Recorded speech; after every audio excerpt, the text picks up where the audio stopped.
Hi, this is Rodrigo from Frame Freak Studio, and this is the Creative Hoster Show. Today's guest is Elaine Ho. She has an amazing history because she was almost this close to become a lawyer and decided that she didn't want to do so, and then pretty much spent a whole year trying to decide what she wanted to do, and that was art. So she had become an amazing illustrator, visual developer, character designer, and she's here with us to share her experience with us. So welcome. Thank you. Thank you for having me. So first of all, for the people who don't know about you, can you tell us a little bit about your history? How did you get started, and how does someone who almost becomes a lawyer jumps completely into art? Yeah, so I grew up in Singapore, and Singapore at the time during the 90s was not, they didn't have a lot of focus on the arts, and a lot of it was very focused on academia. And my dad and my mom were also academic. My dad had a PhD in political science, and he was kind of a university lecturer, and my mom was, she had a master's in computer programming. So my family was very focused on not art. So I kind of grew up in that system where it was always about STEM. It was always about math, technology, science, and all that stuff. And I did that all the way to college. I did a degree in psychology, and I realized that I couldn't do anything with a degree in psychology. You have to get a PhD in psychology to do anything with it. And by that time, I was kind of getting a little bit burnt out by academia. So I kind of took a year, or I took about a year and a half off, just doing work, just working as like administrative stuff, to figure out what I wanted to do. And that was when I saw the concept art for Assassin's Creed 2 by Raphael Lacoste. And I mean, he's basically my hero. And I saw that, and I was like, you can actually have a career in art.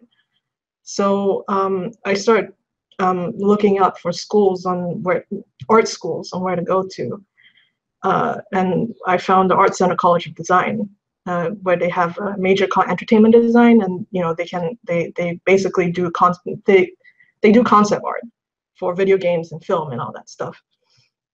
So I decided to put together a portfolio. It took about 6 months to put together that portfolio, and I didn't get in. I got rejected. So I quit my job, and I moved to California to like really focus on my portfolio, because the art opportunities in Singapore was just basically non-existent. I couldn't find any live drawing classes. Everything I did to that point was self-taught. So I moved to California, and then I started to like really focus on getting a better portfolio done. And once that was done, I applied again, and I got in. So after that, I wound up doing Art Center for about 3 years, and started to get interested in theme park design. So I worked in theme parks for a little bit. And then after that, I kind of moved to doing virtual reality, concept art for virtual reality experiences. And once that was done, I think I got really tired of working for other people. I wanted to be my own boss and kind of produce my own work. So once that was done, I started doing the Artist Alley convention circuit, which is how we met at CTN. And yeah, so that's basically been my path so far. I've been kind of focused on producing my own story, which is a Beauty and the Beast retelling, and trying to get the Artist Alley convention thing going. Awesome. And can you tell us a little bit more about the experience of moving to California? I kind of relate to being in a country where art is not an option and where there is not many opportunities, since El Salvador is like the closest thing you can get there is graphic design, like the closest thing to art. And we went there and realized really quickly that it wasn't what we wanted, so we dropped out of that. And pretty much internet played a huge role in us because that was the only option that we had. But many people think about making the jump to another country with more opportunities, with more options, but they are afraid and never do it because of this.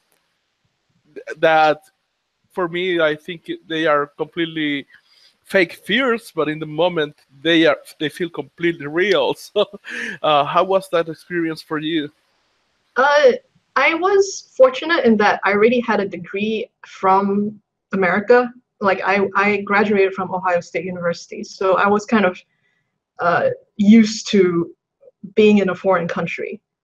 Uh, and I mean, it was still hard because I had lived. I came back from Ohio State to Singapore, and I stayed there for about 2 years. And you know, when you're leaving again, from a country that you're so comfortable with, and with your family and your friends all there, it's hard.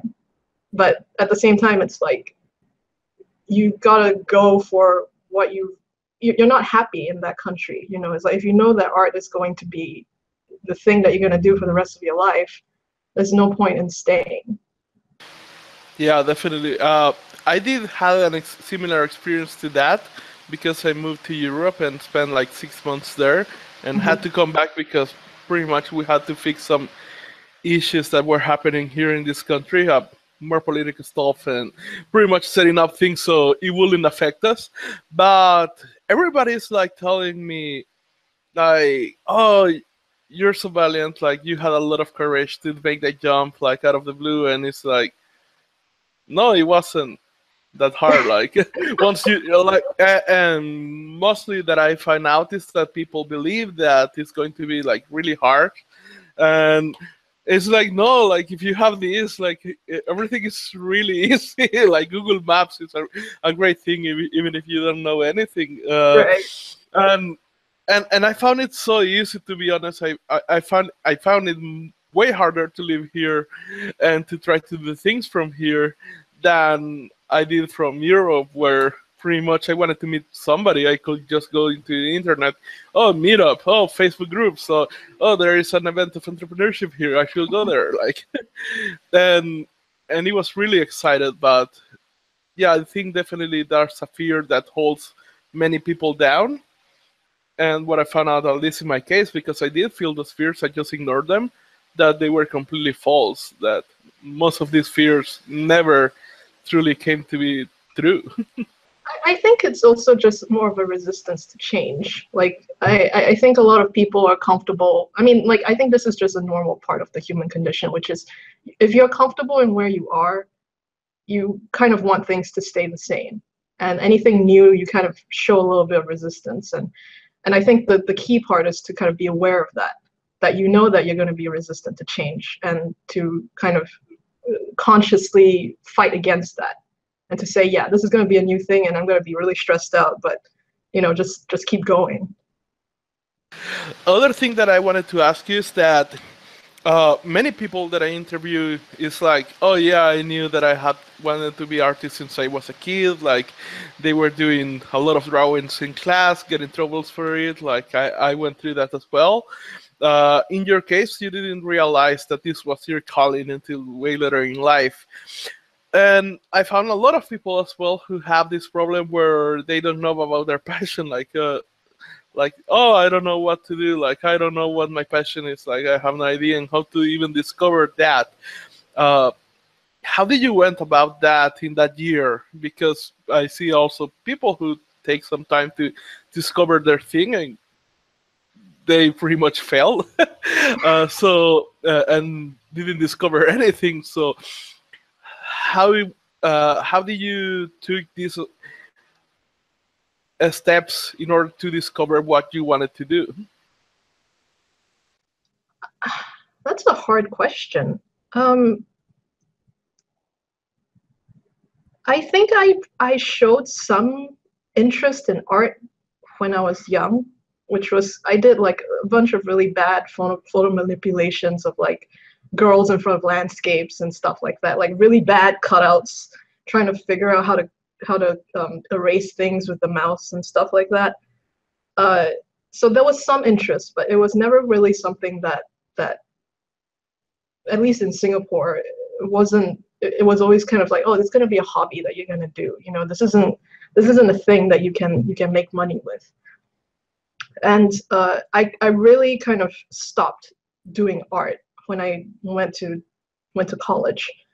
And once I got out, I think it was just the boredom of just being in an administrative job for a year and a half, that it was just, you know, like, you realize at that point, I think this is a thing that comes to a lot of people in their 20s, which is, what am I doing with my life? Death is coming for us all, you know, like, we're all gonna die one day. So how are you gonna make use of your life? And that was when I was like, I can't do what other people tell me to do. I need to find out what I need to do. So maybe it was the drive of death that made me figure out, like, I wanted to do art. I definitely felt that when I was 25. It didn't hit me in the 20s. Yeah. Actually, in the 20s, I was making a lot of idiotic decisions, like getting really drunk and things like that. But there was when I was after my 25th birthday, I was like, holy, like shit, like I spent 25 years. And when I was young, I had all these dreams that I will be traveling through Europe when I was like 22 or 21 or something like that. And I haven't done absolutely nothing. And funny that you mentioned this idea that, yeah, you're gonna die, like, especially in my country. I'm really sorry to kind of to like make the whole show like really negative, but that was I mean, it's I think it's a common thing that a lot of people in their mid-20s kind of go through, which is trying to find their meaning in life. I don't think it's negative. I think it's true. Like, I even have this thing, so you can check. Yeah. And pretty much a quote from Marcus Aurelius that says, "You could live life right now." So it is like a kind of this reminder, because people think it is negative to think this way, and I just think it's just true. Like, and in my country, like, one of the biggest problems that it has is violence, and I have been in touch with it like many times since I was a kid, like seeing the people in the streets and things like that. So that made it way more real for me, because at that age, I also started like to lose some friends because of accidents, because they were in the wrong place at the wrong time, things like that. So it was like true realization that, like, oh damn, like, yeah, this can actually happen. Like, and that's where I started like to learn a lot of things that and making way different decisions that I was taking back then. However, for me, it took more about 2 years to kind of finding just like a string to the path, and then another 2 years to find the path. So how did you, after all these years that you haven't like focused on art, how did you went into, because I was looking at your portfolio, and the art is amazing, like Yeah. it's really amazing. So how do you made such good art in so little time? Like, did you went completely into this for years, or? I mean, I really genuinely just picked up a pencil when I was like 22 or 23. Like, that was the time I picked up a pencil, was the time I tried to make a portfolio to get into art center. So I'm 30 now, so it was about 7 years. It's been about 7 years. And the solution to this is just practice. I credit Art Center a lot with giving me the skills that I can do all these things that I can show right now. And I mean, I cannot sing Art Center praises enough. It's like it gives you the skills and the practice to make yourself into a better artist. So my opinion is that I don't really believe in things like natural talent. I think people who start from, you know, when they held a pencil in their hand when they were 3 years old or whatever, they've had, you know, 10, 20 years more experience than I do, and they're infinitely more talented than I am. So I think it's just more of putting in the work, drawing every day, and becoming better that way, and not think like, you know, there's always going to be this person that's better than me. And it's like, yeah, there are always going to be people better than you, but you know, they put in 30,000 hours of work before you were even born. You know, like, you can't compare yourself to that. All you need to, I mean, you can only focus on yourself and the time that you take to produce the art that you want to. Funny that you mention that, because I think that's really common in the creative industry, in the art industry, that there is a lot of people who are always making comparisons of themselves to other artists. Like, they see some guy, like as you say, has put like 30,000, 40,000 hours into his practice, and it's like, oh, I will never be as good as them, and they start like to make all these comparisons. How did you went about that to avoid that? I had a teacher. He was Patrick Ballesteros. He was the one who taught me that when you look at all these speed paintings, and in the comments, you know, in the below, they say stuff like, oh, you know, this is a 3-hour speed paint, and you go like, how can you produce this much stuff in 3 hours? And he said, don't think about it like that. He put in 30,000 hours of practice to produce a 3-hour piece. So it's 30,000 hours plus 3. And once I heard that, it just completely changed like my view on things, which is everything that you see right now has been a build up to everything that came before it. And in my opinion, it's also like, for me, my definition of art is self-expression. And when you express yourself, there is no comparison, because that's who you are. That's what you're producing. You're putting yourself into the piece. There is no one else who will ever replicate what you can do. And so why do you compare yourself to other people in that way? If you're only comparing yourself to other people, that's because you want to have a job and you think that they are competition, because you guys are trying to produce the same style or whatever for the company. And I think that's also partly the reason why I left working for, I mean, I didn't like working for other people, which is like, at Art Center, as much as I love it, there was also a lot of competition, which is the idea that someone, you know, your fellow classmate is going to take your job. And I mean, I'm not a competitive person. I didn't like that. And so I kind of redefined art for me as kind of like a medium for self-expression.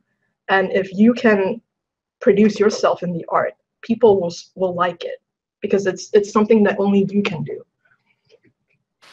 Definitely. In entrepreneurship, there is a lot of this kind of articles that come up of, oh, this guy made this company like made $1 million in 6 months or something like that, and there are these articles of overnight success that many people call it. People who don't have much experience see that, and it's like, yeah, I can food this company and make millions of dollars in 6 months as well, or something like that. But if you go into the founder and the people who created that company, they usually, as you say, put like a lot of effort into a lot of work for many years, making a lot of mistakes, discovering what they were naturally good at and what they sucked at, and then they took all this knowledge into putting into this project, and that's Right. why they were able to do that. But it wasn't an overnight success, as many people will want to believe it, and it truly comes through when in entrepreneurship, because what you say, like art is self-expression. In entrepreneurship, I think it becomes to knowing yourself, like what you're really, really good at, and focusing completely on that, and ignoring completely what you suck at. and and there is this narrative that you have to improve what you suck at, and in some cases, I think that is true. there are things that you need to improve at that are necessary for whatever path you choose. But on the other hand, I think it's really important to just focus in on what you are really good at.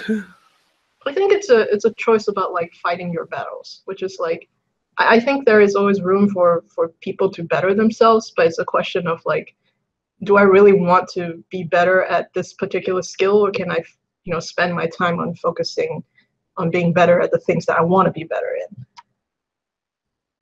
Definitely.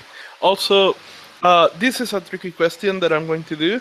What was something that you didn't expect it at all that became true in your career and that is really important? I think that was my second job. That was when I was working at Magnopus, which was a virtual reality company. Throughout Art Center, our teachers had told us, make friends, don't make enemies. Your friends are the ones that will get you your job. And for some reason, none of us ever listened to that advice. We were just always competing against each other. But I felt that in the flesh when my art department head, who was Tim Flattery at the time, he recommended me the job for Magnopus. And I mean, that was kind of like such a groundbreaking thing for me, which was, I always thought that I wasn't a very good artist because, I started late, and, compared to the skills of all my other peers, I wasn't the best. But he recommended me this job, and I got it. And it was just, something that I'll always be really grateful for, that there was someone out there who actually had my back. And it turned out it was my art department head. Also, on the other hand, what was something that was completely expected that became true and is really important? Something really expected. I don't think I really expected anything. I kind of came into Art Center just kind of, hoping that I would wishing that I would become a better artist. So I guess that was, and I did become better. So I guess that's the answer to your question. Also, I was looking here that you had this version of your own version of the Disney princess. Uh, what made you go into doing this kind of art? I was always kind of inspired by Renaissance art in general. So even before this, my art was tended towards the more realistic side and played with a lot of light. And I was very inspired by Caravaggio. So the Disney princesses came about because it was more of a criticism against Disney's merchandising at the time, because I went to Disneyland and I was looking to buy, like I was looking to give my money to Disney. And I couldn't find anything because all the princesses were just in pretty poses, and they were that had nothing to do with the film that they came from. They would hold, sparkles, or, they fly around and have like very passive, pretty poses. And I didn't like that. So I said, why not just create a series where these women are in a position where I want them to be, where I would buy stuff like that. So that was how it came about. Nice. Yeah, because I was looking at that and it was really amazing. The art that you have created, obviously being a Disney fan myself, like as soon as I entered the website, that was something that truly caught my mind. Uh, Also, when you see people wanting to start the career into art, what is the most common mistake that you see people making that they are not aware that they are making? I think it's arrogance. Um, at least people who come in thinking that they are better than the rest. And the truth is, no, you're not. You still have a lot of you have a long path ahead of you. And I think it's also because of Art Center, where, Art Center is extremely competitive. So the people who do come in think that they've powered through all the other people to become the best, and they think that they've won, but your path has only just started. So I think it's an attitude problem. It's more of like, you need to be humble and you need to accept that there's a lot of things that you need to learn, and not think that this is my style, or I don't want to change, because it comes back to the conversation that we had about being resistant to change. People think that they don't want to change their styles because it's their style and they're comfortable with it. But I think kind of learning more and being better, and not being so not taking criticism so personally, would make everyone, I think, a better artist. Definitely agree with you with that. Also, what will be your advice to allow people to experiment more with other styles or find a better one? Sorry, repeat the question? What would be your advice for people to try to learn new styles or find a better style of art? Well, I think that kind of ties, I think, into a knowledge of history. I think a lot of artists, not a lot of artists, I think some artists today kind of get inspired by what is current. So they go on, they look at concept art books and everything, and they look at the hyper-realistic finished art, and they go, I want to do that. But I think there is some benefit in looking back at the long history of art that we've had, from the Middle Ages art to what we have now, that you can kind of pick and choose what inspires you.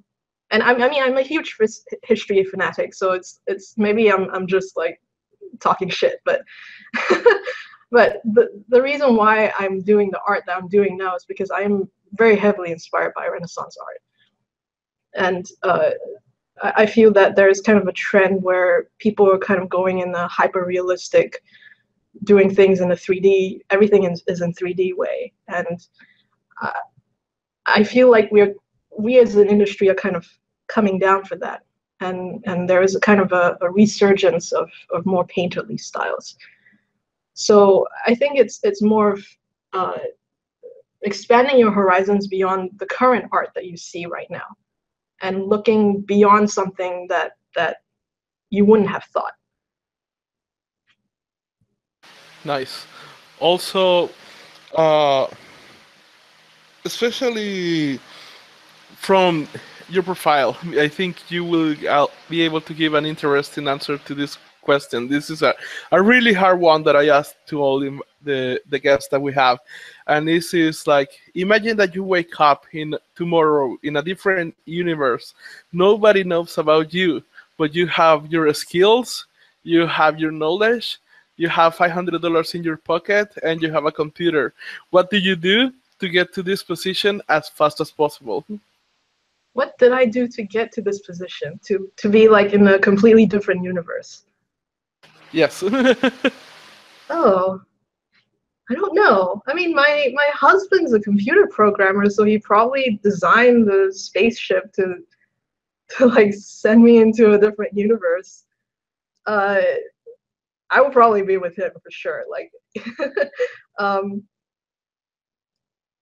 other than that, I think with the $500, I think it would be because I refuse to take a full-time job, and I'm poor. So the other thing, my computer. Well, I mean, my computer I'll have to bring along because my digital art is everything. So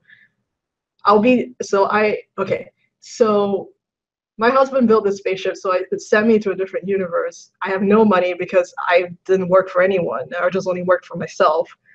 And I have my computer because I want to continue doing art. And Yes. yeah, so yeah. What would you do then to get to this position that you are professionally speaking as soon as possible under that circumstances? I think I would research the world. I mean, I love history, so I would love to figure out to read about how this world was formed and how its people work and how the culture works, and to create art kind of in reflection of that. I mean, as a immigrant, I guess, would have a very different experience compared to the people who already live on this earth. And we kind of see it in the world that we have today, where we see a lot more diverse books and art, dealing with the immigration experience. So I think it would be very much like that. It'd be producing creative work as a immigrant. Nice. Also, what made you choose 2D art in comparison to 3D? As you say, like there are many people who just focus on doing 3D stuff, things like that. So, what made you choose to keep doing 2D? I just found playing in the 3D programs just really boring. It felt like, I mean, this is just my experience, so I don't mean to dismiss 3D in any way, because I think 3D is very important in the industry right now, and it has its applications. But for me, it felt like I was fiddling. For me, it's all about happiness. It's all about, like, am I feeling happy in the current moment? And if not, what can I do to change it? And working in 3D felt very boring for me. Like, it felt like fiddling with numbers and dials and sliding scales that I'd rather, paint traditionally. And to me, like, because I'm inspired by Renaissance art, the finished, the hyper realistic look was never really that appealing to me. So everything that I did in 3D just kind of felt like moving in the direction that I didn't want my art to be moving into. So that's why I mean, I still use 3D for like I still use Google SketchUp for my environment pieces as a way to figure out perspective and all that stuff. So it's still relevant, but using it as like to an 80% completion, and where it's not something that I'm interested in. Nice. Also, is there any advice for young artists who want to become professional artist that you would like to give that we haven't talked about into this interview? I think the key is to make friends. I think it's a skill that it's not skill, but it's just kind of a general attitude that I wish that I saw a lot more from people who when I was at Art Center, where